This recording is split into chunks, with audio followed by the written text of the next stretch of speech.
Hi, I'm your host, Beth Renoff, and this is Are You Afraid of the Talk? Join me as I shine a light on the difficult conversations we keep in the dark. Follow the journeys of everyday people as they share their struggles with talking about different topics, from personal problems to societal issues. My hope is to get to the root of what holds people back from initiating these discussions and normalize these conversations by having them. So, are you afraid of the talk? Hi, and welcome to Are You Afraid of the Talk? I'm your host, Beth Renov, and today we have Jessica, 35 from New Jersey and a social worker. Hi, Jess. Hey, Beth. Thanks for having me. Thanks for coming on.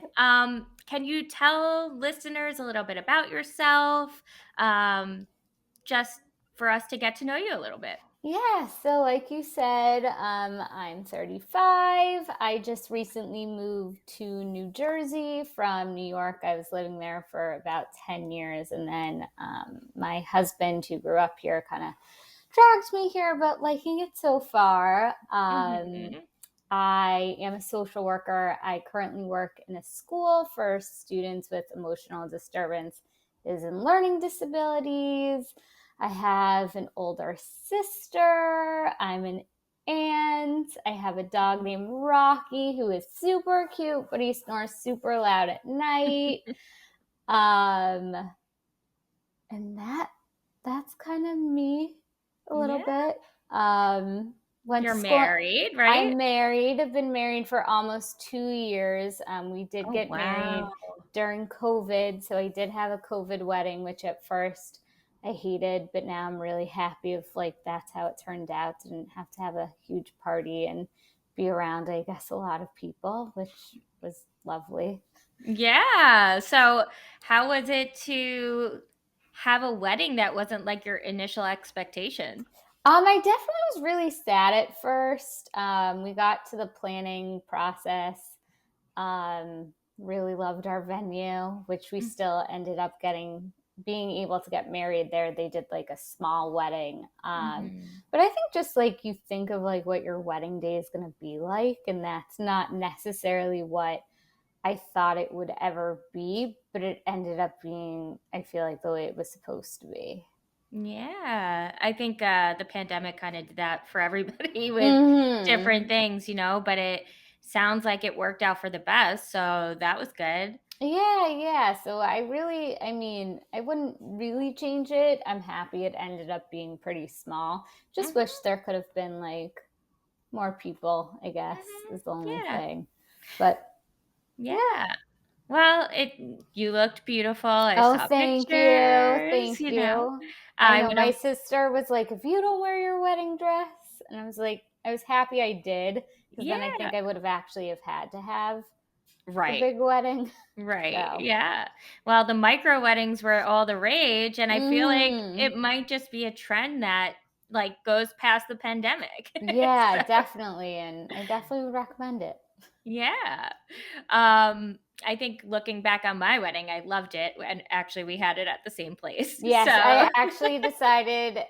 So my husband and I were at your wedding, and we were dating, and we had a few drinks, and basically we're like, this is where we want to get married. yeah, So it's thank you beautiful. for that. Oh, you're welcome. Their food's fantastic. So if Amazing. anybody's looking to get married, go to, what is it called again? It's great that I even remember where I got married. Cedar Hill. Cedar Hill Country Club in Livingston, New Jersey. Great food. I mean, it's the best food I've ever had at a wedding, and I've been to other weddings besides mine there. So definitely the best cocktail hour I've ever had. yeah, cocktail hours are important for weddings, right? They really are. If you don't have a good cocktail hour, you're kind of like ruining it for all your guests. So. Yeah, it's like, just leave. Yeah, seriously. So I love to start out with like a little icebreaker. Yeah. Just to have fun, give people get to know you, see where your head's at. So if you could have any superpower in the world, what would it be and why? Ooh, I would want to do time traveling. Cool. So what would that be? Where would you go? So I would go back to when I want to say I was about 7. I'm in the car with my sister, and she used to steal my Doritos. Mm-hmm. And I didn't learn about this until I was 21. And she told me that when we were in the car, she would ask to see my bag. And then I was obsessed with my sister at a pretty early age in life.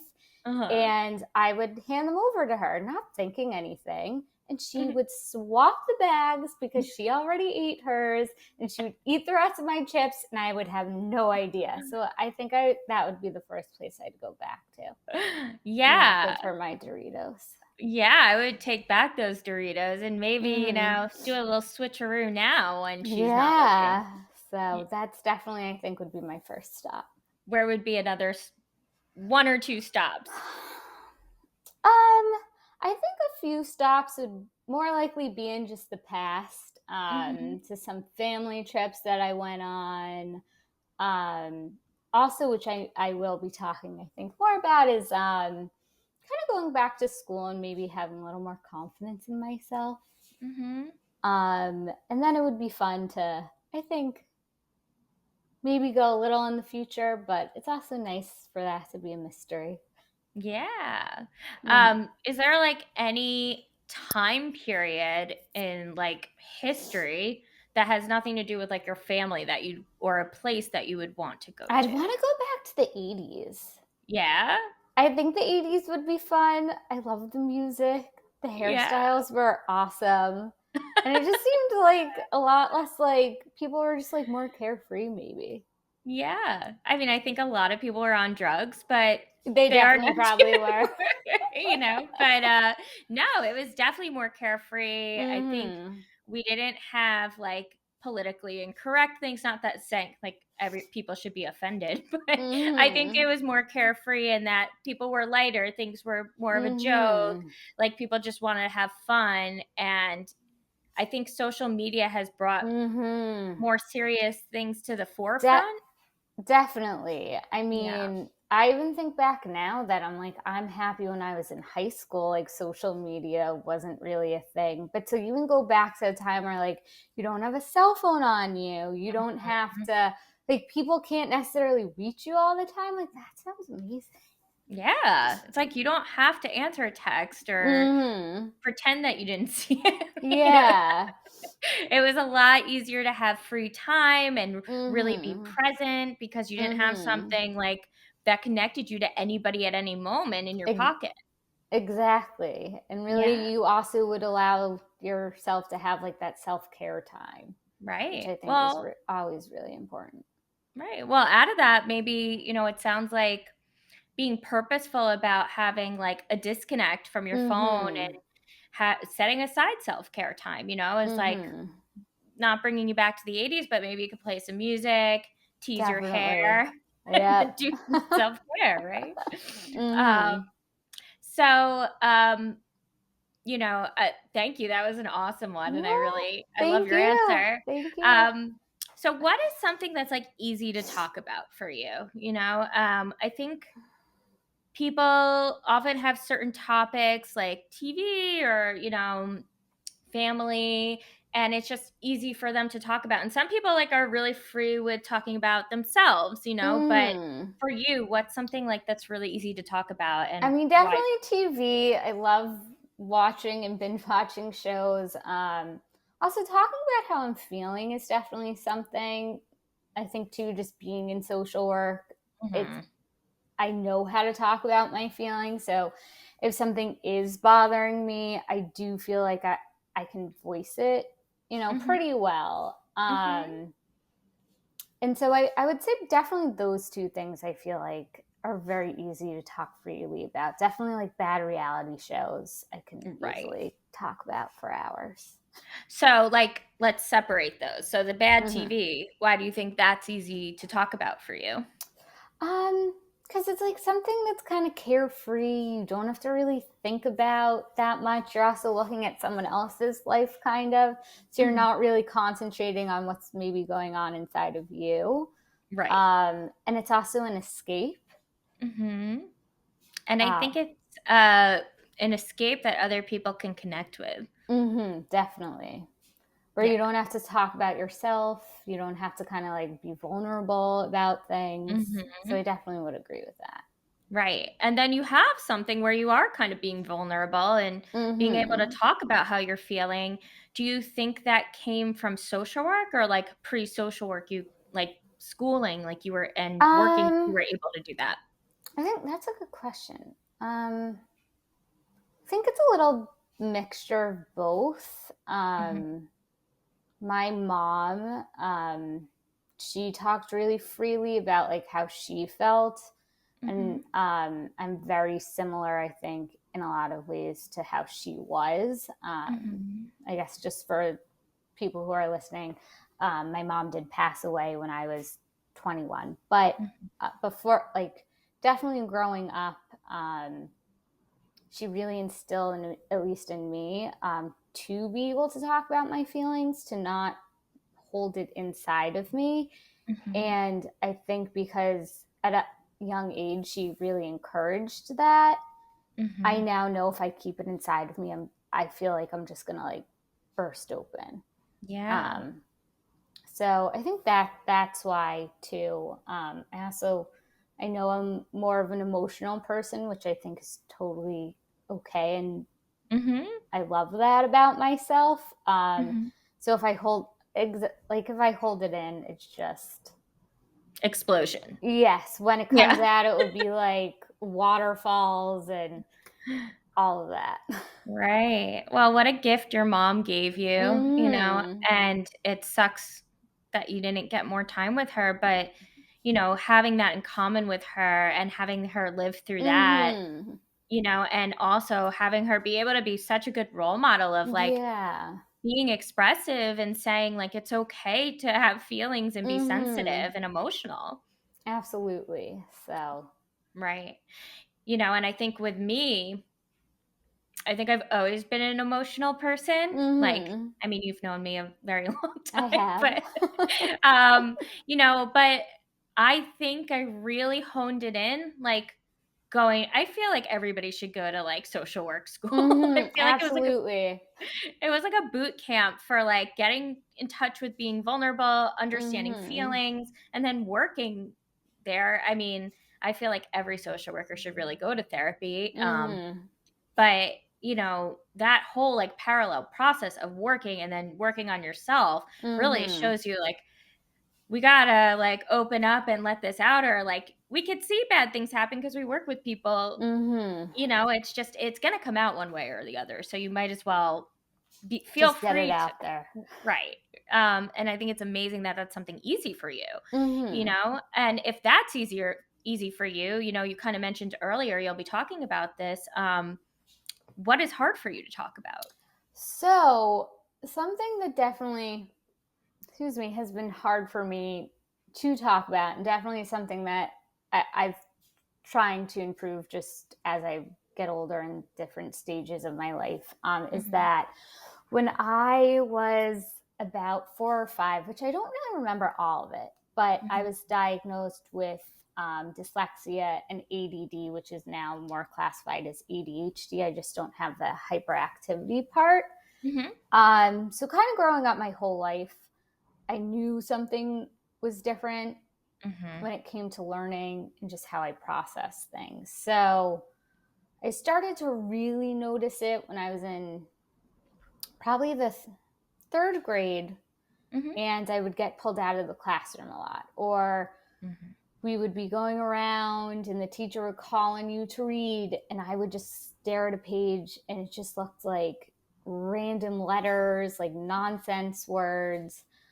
Um, How did it and feel like being called on the spot and having to, say something and not being able to like decipher what was on the mhm. page? So during elementary school years, I don't think it was as much of a big deal in a sense Okay. because I had my mom who would advocate all the time. Mhm. So, like, my teachers always knew exactly what I needed and what Okay. not to do. Okay. There would be a few times where I think it was like in the sixth grade, I had this teacher. She was awful. And she Mhm. knew that even in the sixth grade, I had like a lot of trouble with reading. Mhm. And it was spoken to her about, if you are going to call on like Jessica or me, like, can it be something where we kind of talk about it before? So like I could practice a small paragraph Right. before you even call on me. Mm-hmm. And a lot of times she wouldn't do that. So if I was in the class during the time when we had to read, Mm-hmm. and she would call on me, I would try. A lot of times I wouldn't know what the words were. I was very lucky, at least at that point, that my classmates kind of knew that Mm-hmm. I really struggled with reading. And so they kind of helped me out, which was awesome. That's so sweet. Yeah. um, so definitely during that time, I don't really know if it bothered me as much, or I'd have a hard time talking about it Mm-hmm. until really my classmates were going on to middle school. Mm-hmm. And I was not anywhere near the same level and had to go to another school Mm-hmm. for kids with emotion or for kids with learning disabilities. And I felt very different there. Mm-hmm. And so that's, I think, when it really kicked in, and I couldn't talk about it, and I didn't want to talk about it. So I would shut down a lot about Uh, it. and what would that look like? Um, it would kind of just look like me being passive about Mm-hmm. things, or getting, I guess, like upset. Um, a lot of times too, like if I would go out, this isn't like if I would go out to eat with friends, right? My Mm-hmm. parents weren't there, and I saw something on the menu that I think I knew what it was and it looked good, and I couldn't pronounce it. I Mm-hmm. would not get it. I was Mm-hmm. embarrassed to be like, hey, can you just tell me what this is? Or Mm-hmm. like if I pointed to it and the waiter was like, oh, but like, what do you want? And I couldn't tell them. Mm-hmm. I, in my head, thought like that would be the most humiliating thing. So a lot of times I either would try to go like after a friend to order and be like, oh, I'll just have what they're having. So starting to like learn different tricks where I guess I could hide it more. And that's actually sometimes just even thinking truthfully to when I moved to the city and I was dating, if Mm-hmm. there was like a drink on the menu that looked good, and occasionally I have a hard time like pronouncing the word, I Mm-hmm. would totally just order something else that I like had an idea that they probably had. Mm-hmm. And how did it feel to, hold yourself back? And it sounds like you didn't meet some of your needs. Like, even though you're talking about food, I can imagine there Mm-hmm. were other things, and it sounds like what's stopping you, and correct me if I'm wrong, is like the shame that you would have felt. Yeah. And I mean, it definitely would be annoying. I remember one time actually when I first started dating like my husband, we were at a restaurant and there was something on the menu and I really wanted it.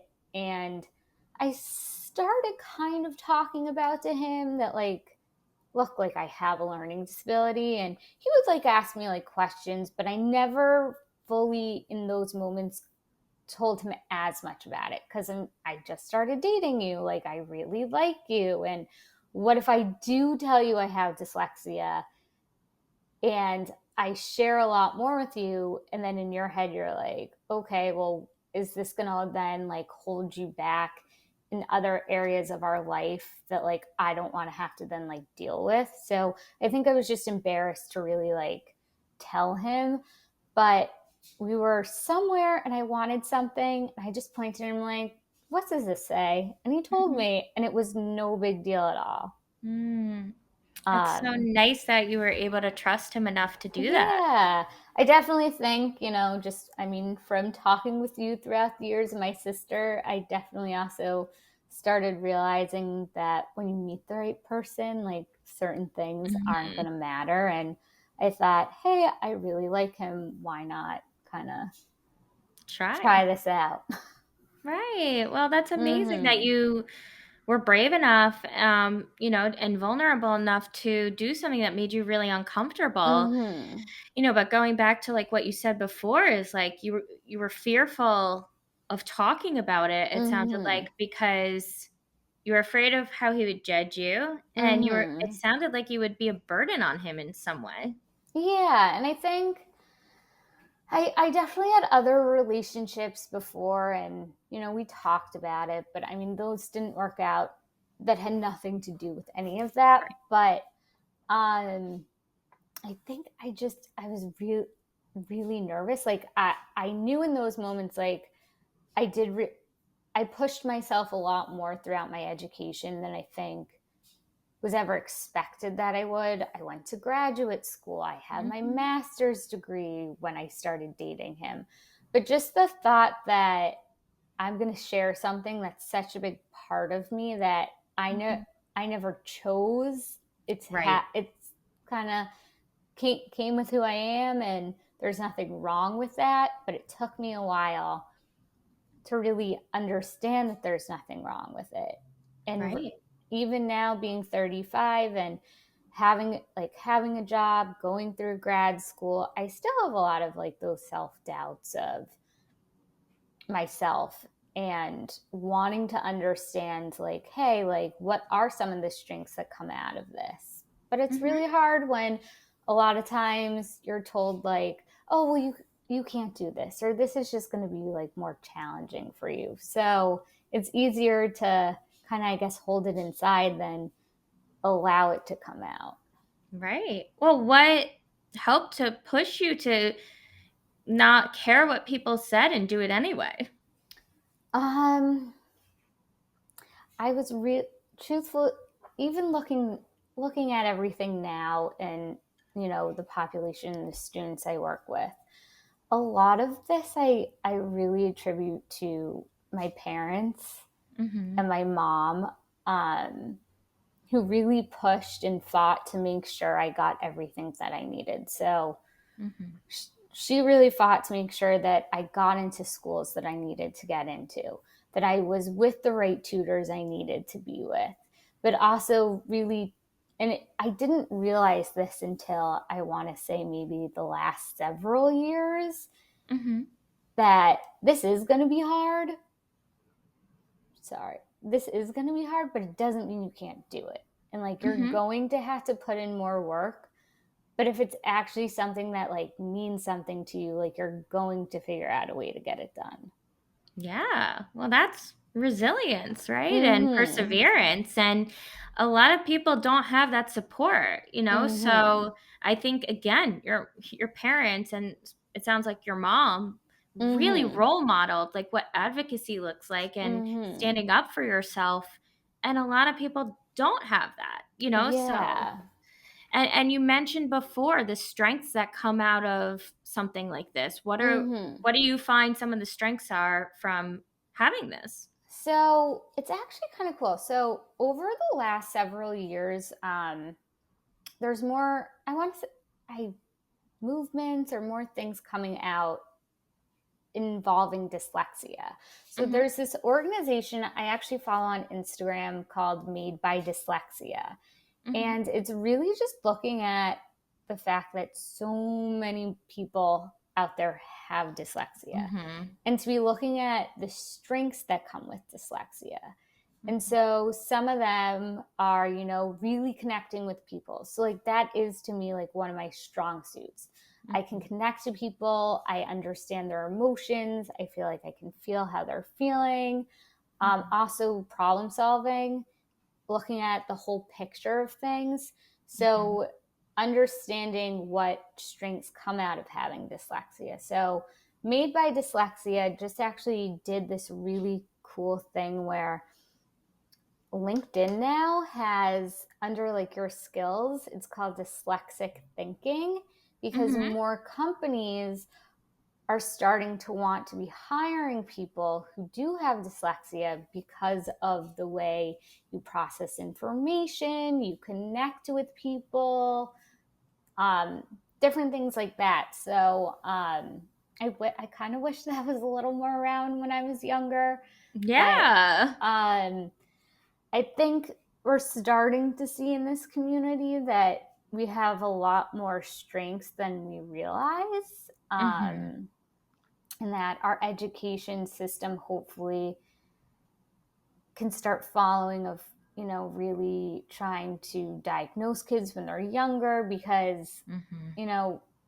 all it really takes is having like that one teacher or that one person to say one thing to like put you down, and you're going to believe that about yourself. And I definitely have been working through a lot of those feelings of having self-doubt, not having confidence in myself.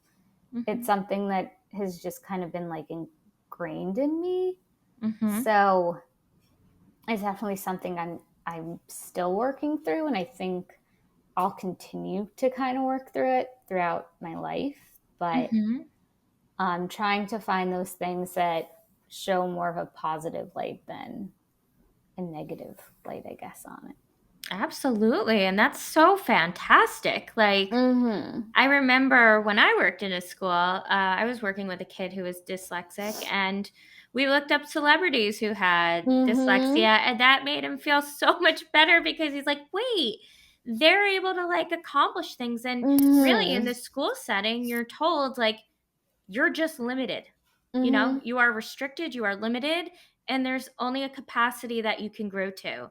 And that's so unfortunate for kids because, and adults who just maybe never were diagnosed. I know probably a few people who are in their late 30s who are like, yeah, I'm definitely dyslexic. And no one thought to say anything. No Yep. one intervened, and it's affected their self-esteem. And I think that's the biggest thing I'm seeing is that you're right. Like, it's internalized that I'm not going to amount to much because I don't think or process the way other people do. And this whole one way of learning, one way of processing, one way of being is just so untrue and so damaging. So I am so happy that you had to live through that and kind of push through that wall.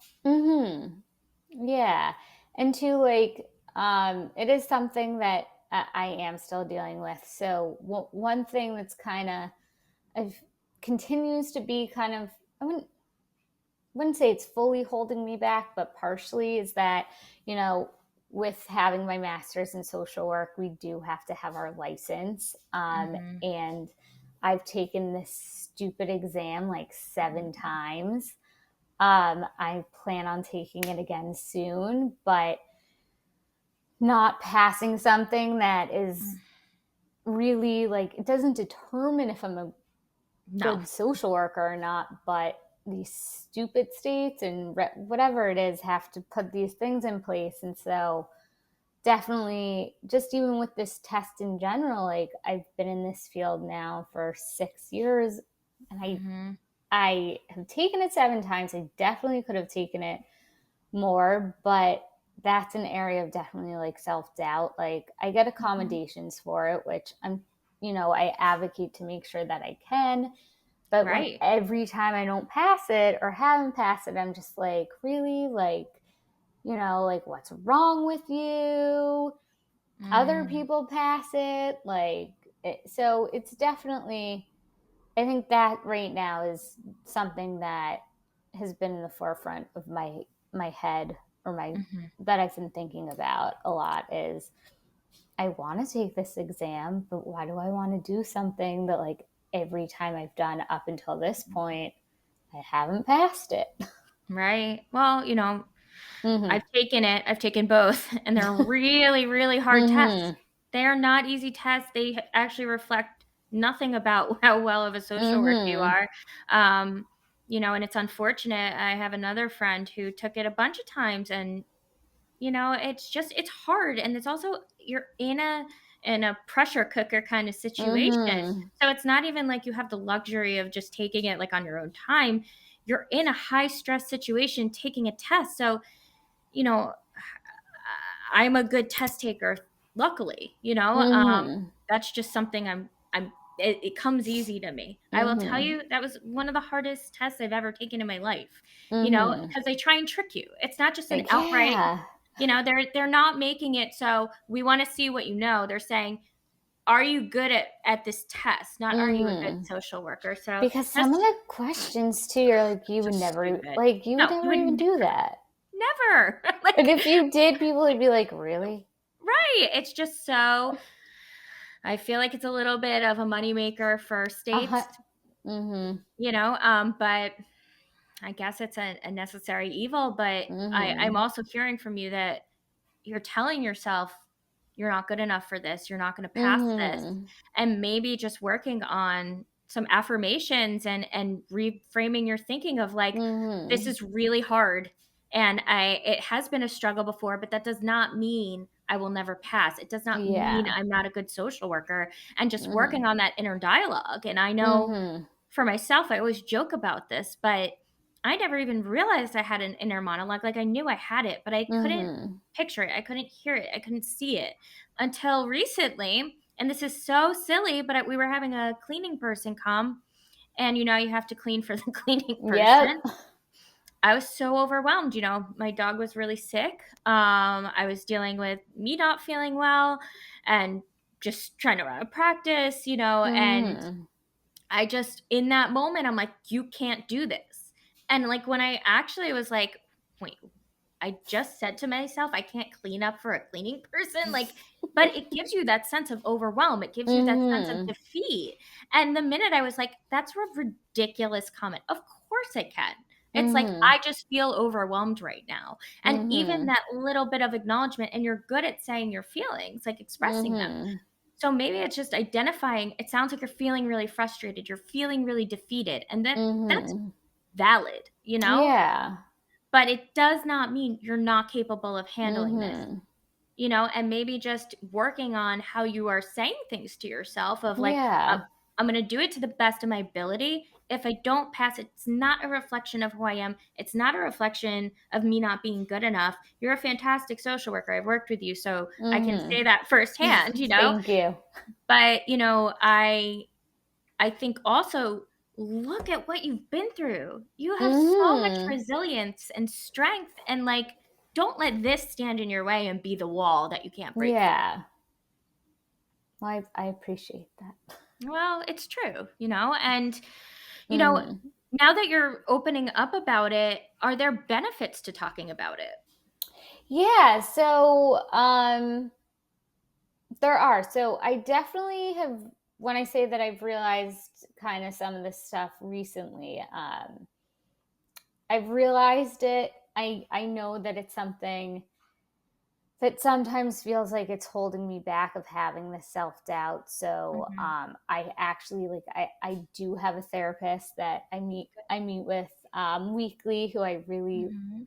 I really enjoy those sessions. I look forward to them because they're helping me explore kind of the barriers that are standing in my place right now in my career, and I guess even in my career that then can obviously trickle down into like your personal life and everything like that. Mhm. So it's been actually recently too that a lot more of these things that I never even realized, like the self-doubt I had in myself, is starting to come up more. And it was hard to even talk about that like with my therapist, but the Mhm. moment I kind of like started letting it out has really started like opening more doors to like me realizing like you can get through this or you can do this and have like more confidence in myself. I've been in a job I've been really, you know maybe I shouldn't talk, but like It's I okay. haven't been super happy at. And I have been just kind of like exploring, well, what's holding me back from putting myself out there, Mhm. to find a new job and to be happier in my career, and not to let maybe this self doubt of, I know what I'm doing in my job and I know how to do it. And when I say like I know how to do it, I know how to also work around the times where if I'm having moments, I call them my dyslexic moments, Mhm. but moments that I might come across something that feels more challenging to me that might be easier for a coworker. I've learned the strategies of how to do it. So I am nervous but excited to be able to go into hopefully a new position Mhm. and really show people what I can offer, whatever next placement I go to. But I'm obviously also nervous about it because there's certain things where even little things, I sometimes will, call someone, or I have an app on my phone and it reads it out loud for me, and that's people's last names. Like, Mm-hmm. I get nervous that I'm going to say them wrong, or I don't know how to pronounce them. So I've been What? just trying to put myself out there and say, hey, if it does happen and you pronounce it wrong, that person hopefully won't be an asshole and will just correct Right. you. Right. And names are hard. They Everybody pronounces them. are. I mean, the first guest I had, and I'm sorry, Anna, but I said your name wrong. And it's Mm-hmm. like, I think it's a hard thing. And kind of what you were saying earlier about your husband, when you felt comfortable to just be like, Mm-hmm. okay, can you just tell me what this is and Mm-hmm. what And this I says? and I mean, he still now does it all the time for me when we go to restaurants, Right. and we kind of we don't like laugh about it, but it's kind of like he can tell if Yeah. I'm trying to figure it out, and it's like, oh, which one do you want? So it's been great that it's something I don't worry about, at least Right. when it Well, comes he's to ordering food. anticipating your needs, right? But Mm-hmm. use that same confidence and trust in the workplace. Mm-hmm. And like two other points that just came up for me is like, it sounds like maybe like this self-doubt got in the way of you putting yourself out there because you got comfortable, right? Yeah, 100%. And Mm-hmm. comfortable and familiar isn't always best. And I think you're Mm-hmm. learning that, and that's boosting your confidence too. Like if you're not taking a risk, like you're gonna feel uncomfortable, but that's a Mm-hmm. good thing. And that maybe anxiety and maybe that self-doubt is just letting you know big change is coming. And Mm-hmm. we all have like imposter syndrome when we start Yeah. something new. So that's Mm-hmm. normal. But also you brought up something really important, and just as a therapist, I find this so interesting, is like when talking to your therapist, what stopped you from talking about it? What made it so hard to talk about? Um, I think when I went into therapy, and even now, like I thought I was feeling comfortable Mhm. until I kind of just realized. So I found this therapist to help me with test anxiety, but we started then going down other areas Mhm. that have come up that are definitely things that I wanted to speak with her about. But then she kind of said something that Mhm. just kind of like dawned on me, that Mhm. was that she kind of made a comment like, it seems like you push things off. And I was Mhm. like, you're kind of right. Mhm. Like, when I looked back at the test, I don't take it. So I'll take the test, and when I don't pass it, I find another reason not to take it. So Mhm. the first time I failed it, I put then all my concentration into other things that, were important or I wanted, but they weren't going to go anywhere. So like the first time I took it and I didn't pass, this is after like coming out of being in a relationship for a bit. Mhm. I didn't pass, and I was like, okay, well, I'm going to concentrate on like dating. Right. And so I allowed that to take up all my energy. Mhm. Then I was in a relationship with my now husband, and I think I was just concentrating on that relationship. And then we Mhm. got engaged. And so I didn't Mhm. pass it again. So it was like, oh, well, after I planned my like, so I Right. always feel like I realized I started finding excuses. Mhm. And it was it was excuses, but it was also the things I always feel Mhm. comfortable about, and comfortable, and I feel like I can do them really well. Mhm. So I was kind of letting those distractions or excuses kind of come in the way of putting off this test. And I think Mhm.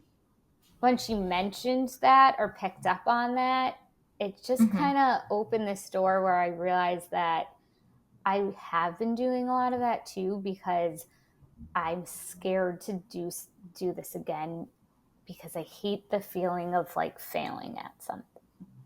Right. Well, but maybe it's triggering like a core belief about yourself that Mhm. you're a failure, and that's not Mhm. true, but it's a like after hearing everything that you're talking about, and like teachers, institutions Mhm. telling you like, yeah, you're gonna believe that. So Mhm. I think it sounds like she helped you to understand kind of like the Mm-hmm. root cause of Yeah. all of this, right? And, Mm-hmm. from what you're talking about, it sounds like not talking about it kind of, what's the word? Sorry. No, it's okay. It. Exacerbated like Mm-hmm. some of your self-doubt, some of your low Mm-hmm. self-worth, maybe some of these negative core beliefs. And it sounds like kind of created like Mm-hmm. anxiety and depression on some level. Yeah, I think it too was a lot that I was just scared to say it out loud. And Hmm. exactly, like I was afraid to talk about it because I thought if I talk about it, then is it true? If I keep it to Hmm. myself, then no one else will know about it. Right. But being able to definitely, I think, talk about it and even having the opportunity to talk about it now is just kind of helping move it one step forward of realizing that maybe it's not true. Like, Right. Well, it's just mm-hmm, not true, right? mm-hmm. And you'll get there where you really believe Yeah, it, but I guess it's your work now is like believing in yourself, right? mm-hmm. And And definitely in this area is something that I feel like I'm getting more comfortable about. mhm. But still definitely work there. Absolutely. I mean, Mm-hmm. we're all a work in progress, right? Mm-hmm. There's never work not to be done because of the Mm-hmm. different once we make these connections of the different reasons why we act Mm-hmm. the way we do, why we think the way we do, why we believe the things we do, it you see how it's impacted your life, right? And Mm-hmm. so now that you've been able to have this conversation and pretty publicly, like what have Mm-hmm. you learned about yourself and do you think it'll be easier moving forward? I do. I definitely in the past few weeks have had some like exciting stuff going on, or I'm hoping Mhm. it Mhm. that have kind of made me realize like you are capable. Like I have been interviewing at places, they have given me nice feedback about myself, Mhm. so kind of just pushing myself to say like, hey, what's the worst that's going to happen? Like they either won't ask you to come in for another interview, or maybe they'll really like you and want to talk to you more about your experience that you could offer this job. So I also, there's things down the road of like I've been married for a few years, Mhm. maybe if we want to start a family, like I want to kind of like go into that and be able to like work past some of these feelings so that Mhm. I can be a better version of myself. Yeah. Well, you're Mhm. doing it, and working on how you feel about yourself and your relationship Mhm. with yourself is the best gift you could give to yourself. It's Mhm. investing in yourself and it's only going to make your family better, right? Yeah.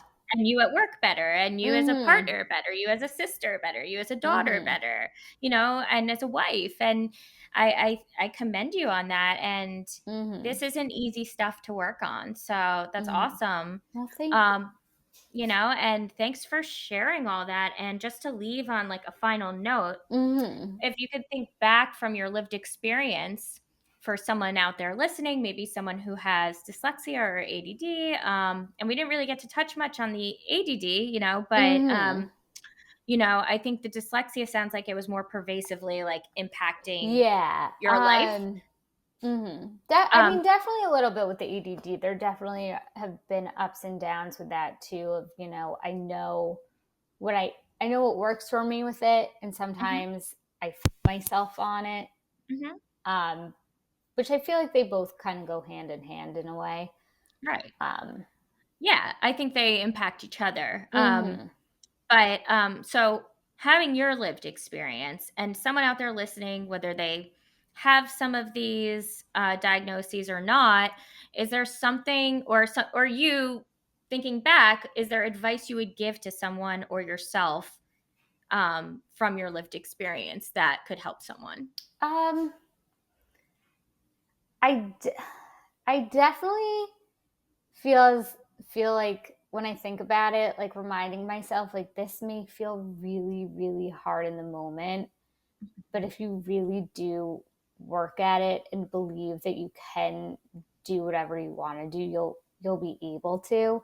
I think what I would kind of say another thing that really helped, I think me too, is that This is more, I guess, for maybe parents if they're raising kids with dyslexia, is don't look at this as a bad thing that's happened to your child, Mm-hmm. because it's not, it may feel like the end of the world, but if you can paint a picture of this not being a negative and how it can be a positive, and really instilling in your kids of how great they are, talking Mm-hmm. about dyslexia, of like, look, like you may have trouble in this area, but look at all these other areas you're going to do so well in.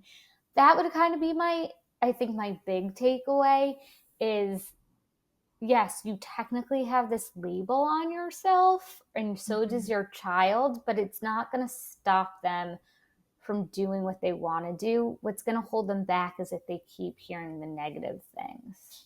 Wow, that's so powerful and Mm.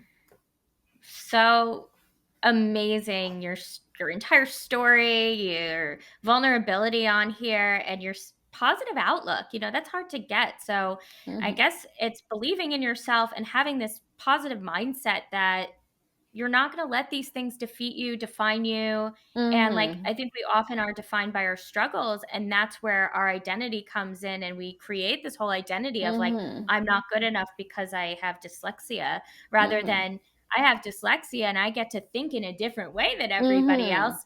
Maybe part of it is a struggle, but this isn't all of who I am anyway. Right. Yeah, absolutely. So fantastic. Mm. Thank you, Jess. Thank And you. Thank you for having me. well, this was awesome. And maybe you'll come on to talk more about ADD another I would time. definitely love that. Yeah. So, Well, thanks so much. thank And you. tune in again. We'll have a new guest and a new topic on another episode. And thanks so much for listening. Bye.